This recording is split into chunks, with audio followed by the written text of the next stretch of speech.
I'm Anna Webb. Welcome to A Dog's Life. Hey,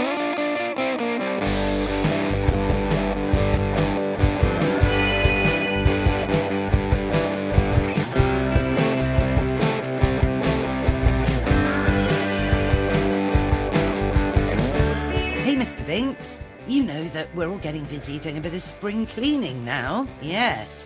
Well, it's very important you spring clean with the right type of products. And that's why we're jumping on Zoom now to talk to Joe Flanagan, who runs Ingenious Probiotics. He's going to explain the power of probiotics like you've never thought of them before.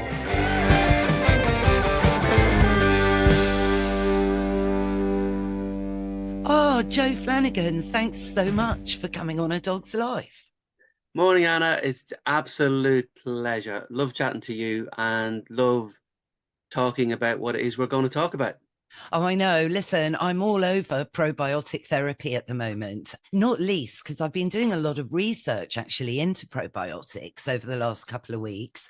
Can't tell you what it's top secret, but I've been researching probiotics from an internal perspective, Joe, okay, relating to dogs actually and how to maximize their nutrition and their microbiome through probiotics. And I've discovered that many probiotics are generally aimed at humans, actually, but there are very few internal probiotics for dogs.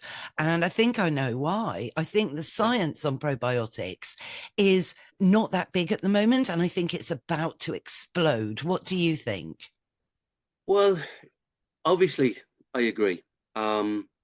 But there again, I wouldn't I? But I think the reason it's going to is in an explosive phase is that there's a general awareness of a number of things going on. First of all, you mentioned the microbiome, and many people who didn't know that microbiome existed are now fully aware of it, or or at least aware to it of it to some degree. So most of those conversations would be around the gut microbiome, fair enough. But a lot of people are realizing that this whole microbiome is existing in us and around us and on us. And that coupled as well with, I think, the we're reaching a point where people are beginning to question the amount of chemicals they use and the amount of pharmaceuticals they use, um, and uh, looking for an alternative, but mainly coming to that understanding that hey, we're using a lot of stuff here. And do we need to be using this amount of stuff? And what is this stuff? And by stuff I mean chemicals and pharmaceuticals and so on. What is it doing to us and creating around us? So I think it's not just the awareness of of probiotics, but also the awareness of hang on, there's a problem growing here, and we need to make a change. Yeah, because the probiotics that when we met at the London Vet Show, I just couldn't believe our conversation, could I? I was quite Mm, like, no, probiotics can be used in cleaning products. I was like that, wasn't I? Because you're absolutely right. I mean, it is about thinking of our whole atmosphere. yeah. So the whole zoom out. I find myself saying that to people that ring up with issues. I say zoom out, have a look. Okay, this conversation might be starting with a dog skin issue, but zoom out and have a look at around a pet's life and the chemicals it's exposed to, the chemicals we're exposed to. We can talk about nutrition. That's a whole other thing. Well, I can't. I'm not that expert, but people can talk about nutrition. Um, and then so reducing those chemicals and finding another way. And when you look into chemicals and why we use them for cleaning, it's a relatively short history. It only goes back to like something like the Second World War. So we're brought up with this idea of you have to kill germs. So this germ theory idea that germs are bad, gotta kill germs. What are germs? Well, germs are the microorganisms, the little nasties, we gotta kill them. Okay, well let's zoom out from that. And what percentage of the little microorganisms, what percentage of those are actually bad for us? Well, about 0.01%. Oh, okay. So what we're doing is then we're going to use chemicals which have all sorts of side effects we can talk about. We're going to use chemicals to wipe out all the bacteria. Okay, fine. Now you understand that the natural state of affairs is for us to be covered with bacteria, every surface covered with bacteria. And without it, we would be in a lot of trouble. So when we talk about a dog and you look at your dog, and you're looking at about 20 trillion microorganisms in, on, and around the dog. Same with humans, even more, maybe 30 trillion um, microorganisms. Wow. So Yeah. yeah, so wiping them out has consequences. So with probiotics, instead of an anti-life chemical approach, we take a pro approach. So we cleanse with good bacteria, basically to outcompete the bad bacteria. And it's very simple. It's back to nature, and it works really well. Yeah, it is fascinating. In my study I did, I learned that the indoor environment is actually can be up to 100 times more toxic than outdoors, because we're really tuned into air pollution and all the rest of it, and carbon dioxide and nitrogen dioxide nanoparticles that we can breathe in, and that's all, yeah, very relevant. But indoors, as you say, with the cleaning products, I think there's still a lack of awareness, I think, as to how these chemicals can invade our bodies and, do serious harm at a cellular level. Yeah, the disruption to the body's natural defense mechanism, or just chemical overload. I think that is one of the things that is becoming more apparent, and it's a little bit polar, because we have some parts of the community saying, well, we have to kill more things, we use more chemicals, and these people would be selling a lot of product, and billions and billions of pounds worth.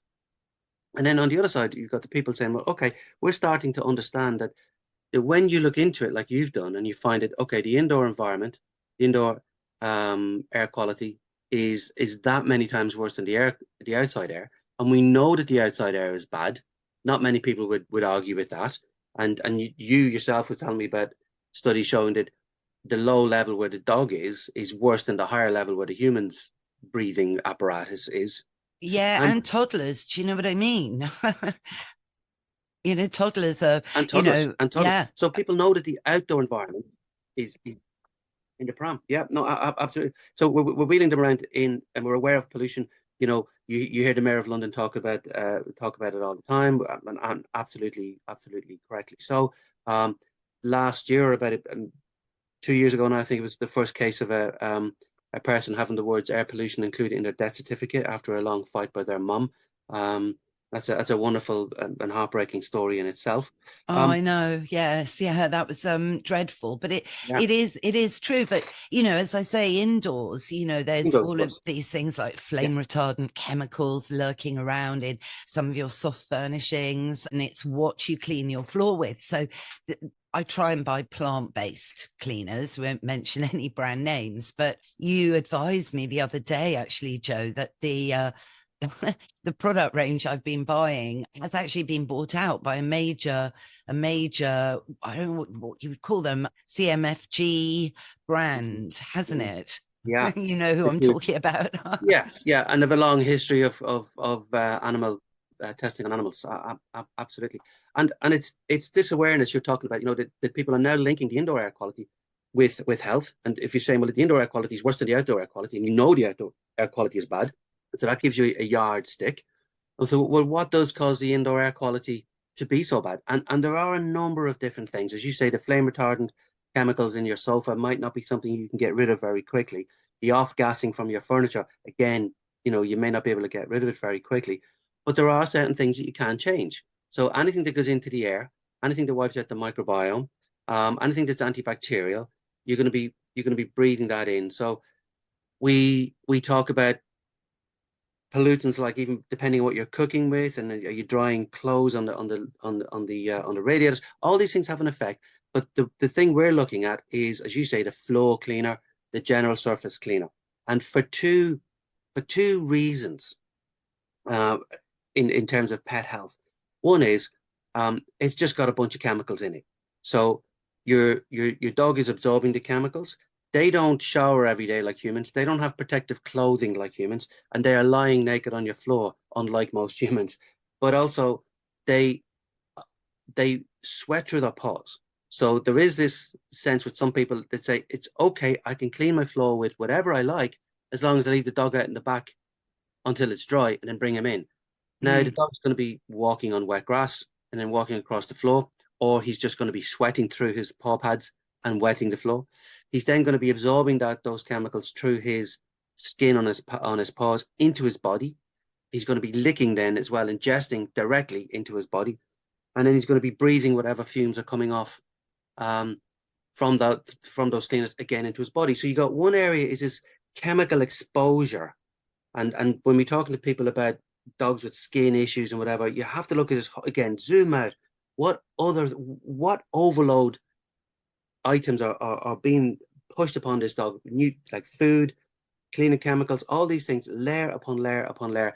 And then at some point, it starts to break through and become a problem. And you don't always know what the straw that's going to be the camel that breaks the camel's back is going to be, but you know you're going to get there at some point. So you have this chemical overload. At the same time, on the other hand, you have this microbiome that people are becoming aware of. We're covered in the microbiome. It's really quite important. The dog's outer layer of skin is only about 6 cells deep. Now, it's covered in a healthy microbiome. And when you expose them to microbiome killing chemicals, because that's what the cleaning products say, this will kill all known germs, or 99.9% of germs. What it means is it's killing all bacteria, maybe the other things in the microbiome, like little bits of fungus and whatever, but it's killing all the bacteria. And talk about throwing the baby out with the bathwater. You're killing all the good bacteria. You're wiping out the microbiome on the skin. This is on top of the chemical, the chemical exposure, if you like, for the body. So you're wiping out the microbiome. And the question is then what happens next? And it's the same question for the dog's skin as it is for the kitchen floor. You're going to wipe out all that microbiome. What happens next? How long does Mother Nature leave a surface not covered in bacteria? And now you're not in control of what that bacteria that's going to recolonize is going to be. So you do the same on the dog's skin. You're wiping out its microbiome, which it needs. It's got a nice balance on there. It might have some streptococcus, it might have some E. coli. Doesn't matter because it's balanced. It's got lots of the good stuff. A little bit of bad stuff in the gut, fine, as long as there's lots of good stuff in the gut. Same with the skin. So when you wipe all that out, you're not in control of the wibble wobble factor that can happen afterwards and go slightly out of whack. But with a probiotic, we take control of that. We say, well, we know there's going to be a microbiome because we're going to put it there. So we're going to clean the floor with something that leaves the microbiome behind.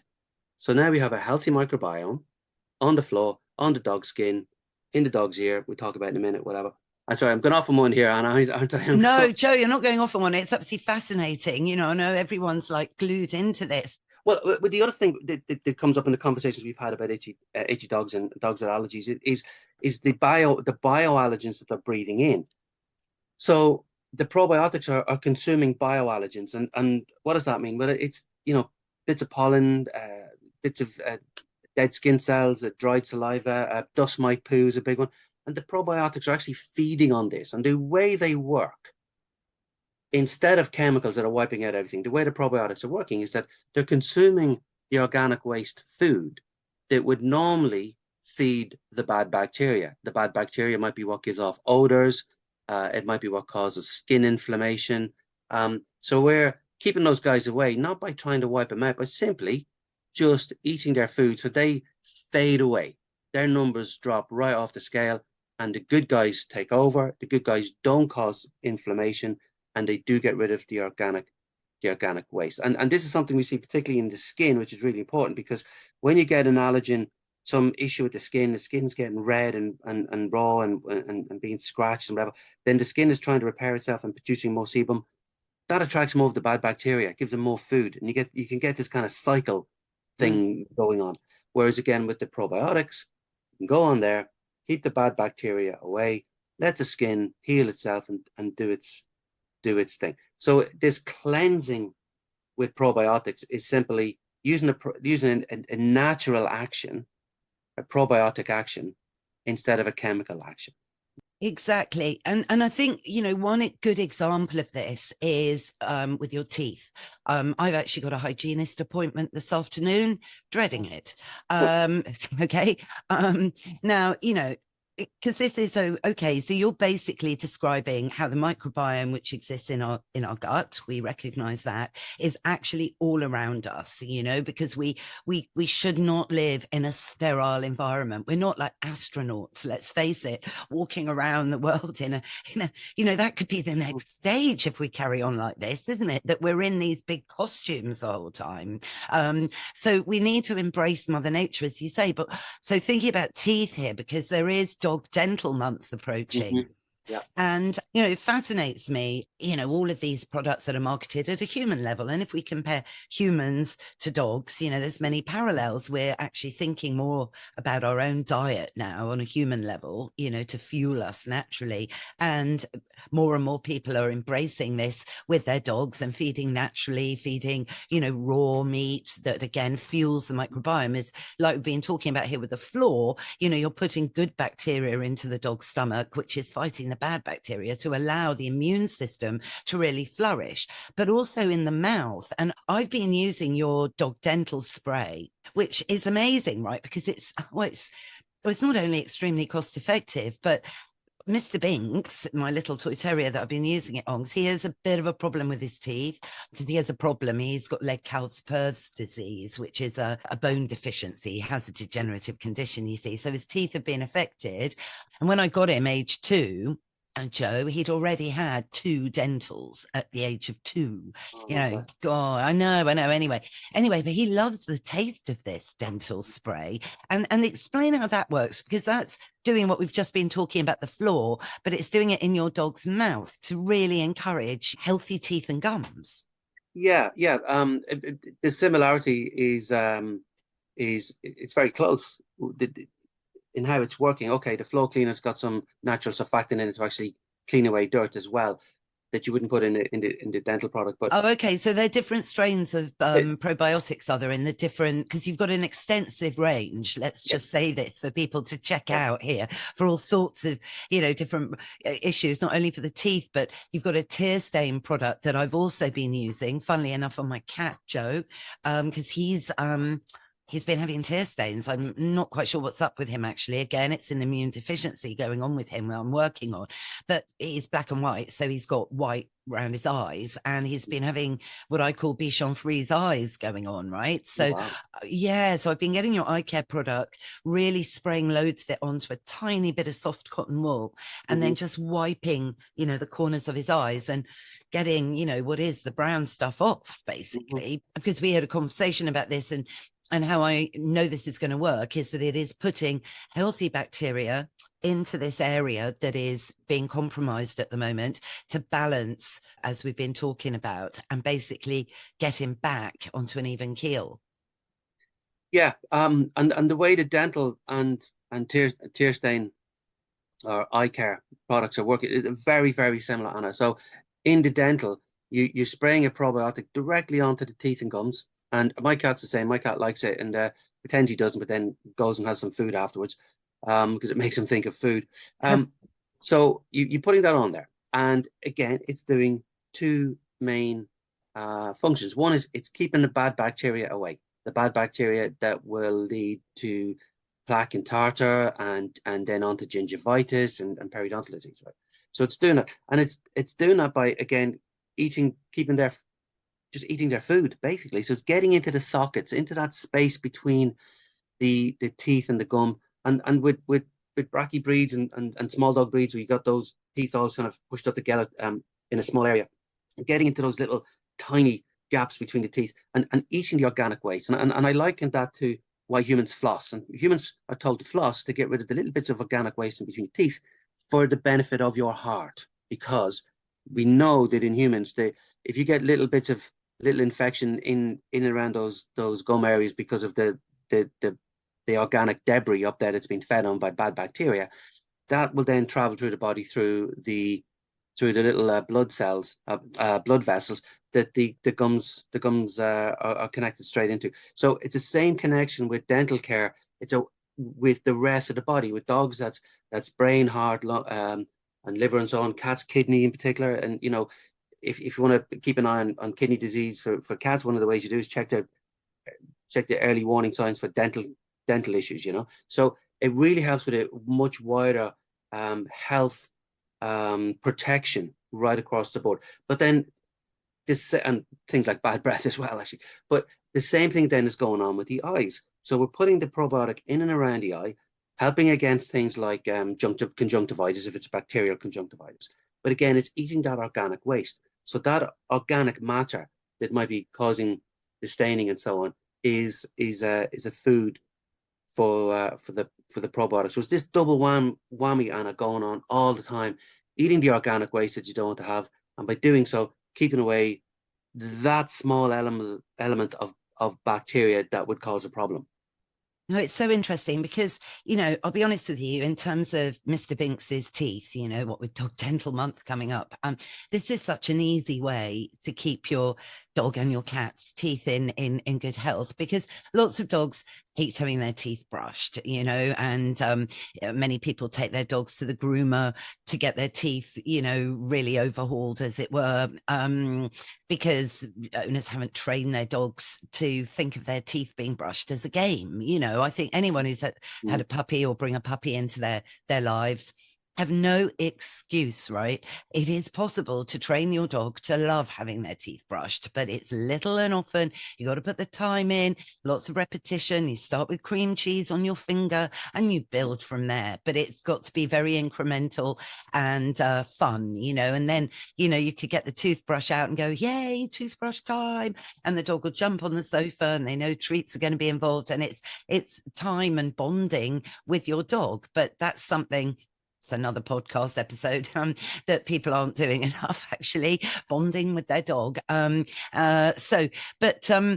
Just by spraying it on, it's so easy, and it's all about, I think, working preemptively, so that because if you don't look after your dog's teeth, what's going to happen is, like Mr. Binks, age 2, he'd already had 2 dentals. Now, unlike me going to the dentist later, I'm not going to have a general anesthetic. It's going to hurt. It's going to be dreadful, but I love my hygienist. But, Mr. Binks doesn't need to have too many general anesthetics in his life, to be quite honest, because that is oxidative stress of a top class delivery of it. There's no beating about the bush. An anesthetic takes your dog very close to death, and sometimes they don't wake up from it, isn't it, Joe? So if you can prevent that having to happen, it not only keeps money in your bank, but putting it bluntly, it could keep your dog alive for longer.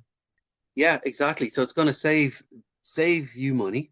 And if it's a good vet practice, they're going to be busy anyway. They don't really need your money.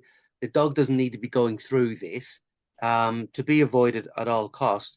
And at the same time, keeping up the dental health and protecting it, and realizing the actual overall importance of it, not just in how the teeth look, but in the overall health of the animal in total. Absolutely, absolutely. And I love the thought of this huge flexibility. I mean, I think this is just so exciting, Joe. I really do. I mean, because, you've got shampoos as well that can be used to really nourish the skin, rather than using, because with the teeth, going back to that, you're marketed on telly, I won't mention any brands, but all these mouthwashes that are supposed to fix the problem, aren't they? But actually, they're just making the problem worse, which is going to mean that you go to your dentist even more.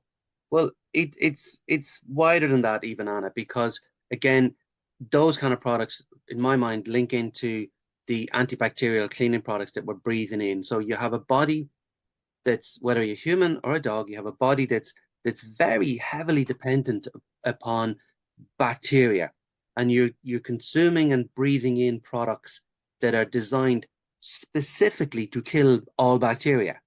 So you put those two things together, and nobody would choose, if they were given a choice, no one would choose to live that way. And when it comes to breathing, by the way, I mentioned about the dog breathing in the chemicals coming off the cleaning products. We breathe in so much more than we eat in terms of weight, in terms of kilograms. And we know how important what you eat is to you, but also what you breathe. So I'm a grown guy. I'm over 21, and I breathe in somewhere between 12 to 15 kilograms of air every single day. if you're breathing in antibacterial products again into the body that's dependent upon bacteria, then that just doesn't make sense. And if you're using antibacterial things in your mouth, it just doesn't make any sense. So the least amount of microbiome killing product you can have anywhere near your dog, the better. Yeah, yeah, yeah. No, 100%, 100%. Well, I'm just loving this whole kind of phrase, probiotic therapy, Mm. because this is really, because you're pretty unique in the UK, aren't you, Joe, to be delivering this solution, really? Yeah, we are, and to be able to, like I say, zoom out and look at the animal as a whole, look at the shampoo, look at the dental care, look at the allergen spray that we use on the dog bedding and so on, look at the cleaning products in the home, look at the soaps and even the dish, what you use to clean the dog bowl. We are unique. So to be able to do all of that in a probiotic way, chemical free, harsh chemical free, should I say, to be exact. And because even water, not pure water is still a chemical. So harsh chemical free, but still with this probiotic action. Yeah, we are unique. And sometimes people ask us, well, what's the difference between enzymatic, cleaning with enzymes and cleaning with probiotics? Um, and that's an interesting conversation to have as well sometime. Yeah, I mean, can we touch on that a little bit now, in case Yeah, people are interested? Because yeah, that's sure. something I hadn't actually thought of. I mean, something that interests me from my recent research, delving into probiotics and which probiotics might actually be the most species appropriate for Hmm. your dog internally, though. We're talking about the Yeah, internal ones. yeah. It's really opened my eyes quite a lot, actually. And I've been a bit worried. I don't think I've been giving my dogs the right probiotics. I don't think they've even been really marketed. I Yeah, think it is at such an infant stage, yeah. and we think, oh, well, any old probiotic will work. Maybe not, actually. Isn't that right, Joe? Well, it is for the gut, for the internal, for the gut and so on. You've got to be aware and you've got to know about that side of things, which isn't my area, but I know you can't mess with that. You can't just put any old thing in there. With the outside, it's different, and if you take and we're doing this across Europe at the moment, we're taking samples of dog skin microbiome and trying to find two dogs with exactly the same microbiome in the same town, you'd be very hard pressed in the same, maybe even in the same house. So you get a slightly different microbiome, which is fine, totally fine, as long as it's balanced that you have good bacteria way in excess of bad bacteria. And it doesn't matter what those good ones are and what those bad ones are, as long as you've got that balance. So yeah, the microbiome of a dog in London compared to a dog in, I don't know, Glasgow, whatever. It could be one by the sea, one near the road, all very different, but fine. As long as they're balanced, good to bad and correct ratio, you're fine. And this thing with the enzymes is a really interesting one because what enzymes, I often think of enzymes just as a knife and fork. So they kind of break up the organic matter. We're talking about a tiny, tiny microscopic level. So they break up the organic matter. And what the probiotics that we use there, and you're talking about millions of pounds of research and lots of people in white coats, fantastically dedicated people. They're really wonderful. So what these guys have come up with is the probiotics that will release enzymes. So as part of the probiotic action, they will actually release an enzyme and they will release a different enzyme depending on what organic waste they come across. So if they come across a little bit of dry blood, they'll release a kind of one enzyme. If they come across some food starchy thing, they'll release the same probiotic will release a different enzyme that does that job better. And then within each product, you have multiple probiotic strains, all releasing slightly different enzymes. So you get this whole cleansing thing going on that happens after the fact. In other words, you clean your you clean your dog with shampoo, or you clean the kitchen floor, or you put the dental spray in onto the gums and teeth, and then as you're going out for a walk or going to sleep or watching telly or going to work, those probiotics are doing their thing and they're continually cleansing, cleansing the area, And for skin, I think that's an important. You mentioned skin earlier. It's the dogs an hour first line of defense. It's Yeah. it's a really important thing, and to have it wiped out with antibacterial this or antibacterial that just doesn't make a lot of sense. No, I agree with you completely. And of course, you can tell a dog's health from its skin and coat, and of course, its teeth, And it is so important, I think, just to think of using Mother Nature a lot more. I think, as you say, since the Second World War, we went down the ultra processed, we didn't even eat proper mashed potato really when I was growing up. Well, I did, but there was that famous advert, would Yeah. say, that one. And we all kind of went, I think the world went mad for convenience, really. And as you say, this sterile environment, but that's not what we are. We're living microorganisms, all of us, with different individual microbiomes. Absolutely, and that's why every dog's health, Yeah. whether they're litter brother and sister, they can have a completely different health, issue. Some are prone to skin problems and whatever. So it's fascinating that the probiotics actually are so intelligent that they work it out. Yeah, just something you said there, it triggered a memory as well. We're talking about over, trying to get rid of all the bacteria and being sterile. And the interesting or the sad, one of the sad things is that when you use these chemicals, these anti-life chemicals, and you expose your dog and yourself to the bad effects of them, the cleansing you do doesn't last very long. And there was a speech by a particular microorganism professor from Italy, and she was talking about cleaning with probiotics versus cleaning with chemicals. And she said, when you clean with an antibacterial chemical in a hospital, for example, once a day, you clean the same every single day, you're cleaning this area. Well, for 23 hours of the day, the area is contaminated Mm. because that's how long the cleansing actually lasts. So when you wipe out that microbiome and your shampoo dries off or your floor cleaner dries off, then the bad bacteria are coming back very, very quickly. Whereas the probiotics are on there and they're doing a job for about 2 or 3 days. So they'll stay on the coat after the shampoo for 2 or 3 days, eating little bits of fox poo or whatever, but protecting that microbiome on the skin. I love it. I just find it fascinating. To me, it kind of seems so simple, but it's not simple in any shape or form. But I just think it's ingenious, which is pretty good, isn't it? Because that's your name, Ingenious Probiotics. Yeah, yeah, we put our neck on the block with that one, so we have to stand up and be counted. I think they call it hung by the tongue. We say, okay, we're going to be good, and we have to be. So we hold ourselves to account, and Yeah. very happy to do so. No, fantastic. Well, I'm very excited about Dog Dental Month anyway, approaching. Yeah, And this is one of, the episodes that's kind of going to highlight, looking after your dog's gnashers. And so far, I'm really impressed with the spray. It has taken off some little bits of brown on Mr. Binks's teeth, which is great. Gremlin, my cat, on the other hand, gosh, the vet is staggered by his teeth mm, because he's never had a teeth clean. But most cats don't eat raw food, and yeah, and he has eaten raw all his life. And yeah, they're very, very complimentary about his teeth. So I'm pretty proud about that, actually, I yeah. must admit. Yeah, watch this space on these mysterious tear stains he's getting, Joe. And thank you. Thank you so much for your time today. And I really, really hope we can record another podcast very soon. It's a pleasure, Anna. There's areas we haven't touched on. Ear care in particular is a major thing. Repeat ear infections and how we stop those with probiotics is a whole other conversation. That's a wonderful area to get into. So yeah, no, look, love chatting to you. It's fantastic, and you're doing great work there. Oh, thank you. It's Prue sat next to me at the minute. You can probably hear her breathing. Actually, it's not me.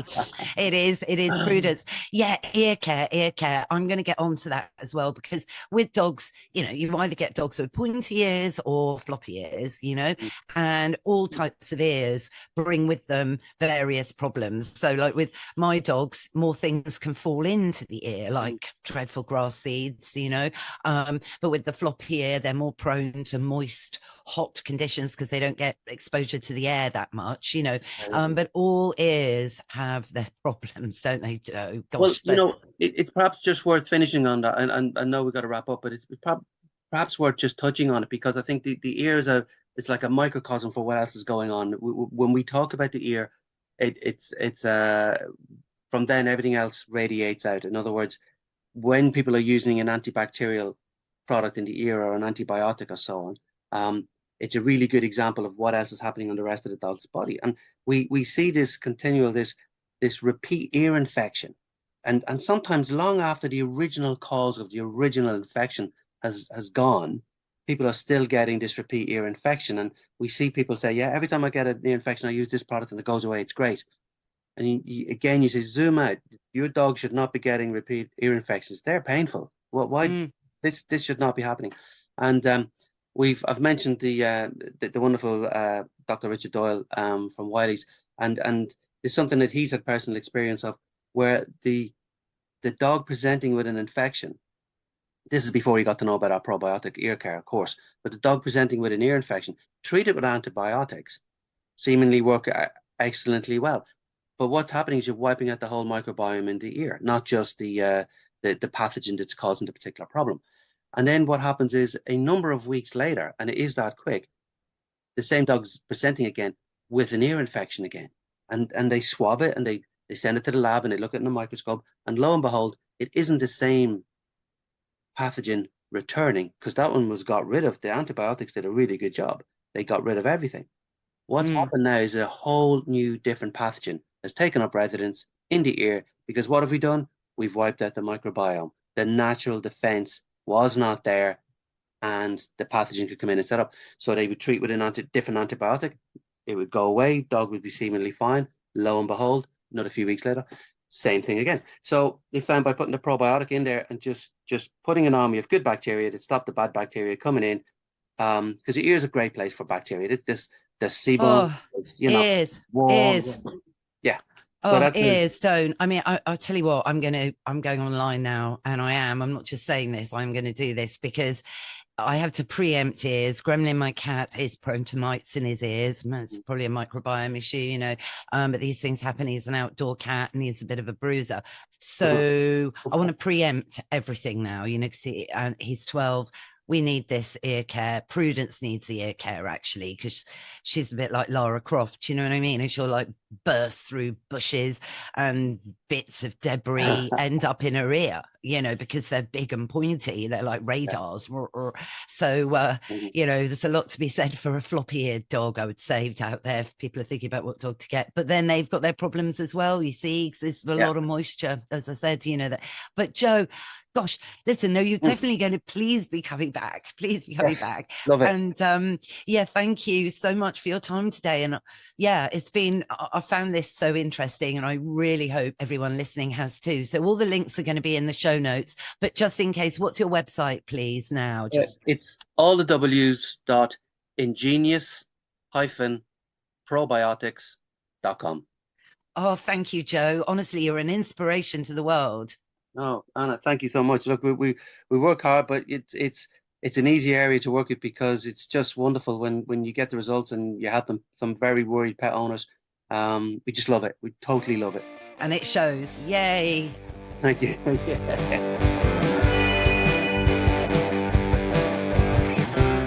That's our show, Mr. Binks. What did you think? Yes, I know you are having the dental care probiotic spray at the moment, and I think it's making a difference, don't you, Mr. Binks? Yes, you're also right. It is time for Woof of the Week. Thinking about the power of probiotics in a whole new way, that they can help externally as well as internally, it's such thought-provoking stuff. Well, I hope you all enjoyed it. If you did, please rate and review the show wherever you tune into your podcasts. Thanks, of course, to Joe Flanagan for joining us today, and all the links are in the show notes. Thanks, of course, to Mike Hansen at Pod People UK for all the music and production as ever. And find out more about me at Anna Webb Dogs. What's that, Mr. Binks? Oh, yes. We will be back in your feed next Sunday, so why don't you subscribe now, because it's free, and that way you'll never miss another show. Go on. See you next week. Bye for now.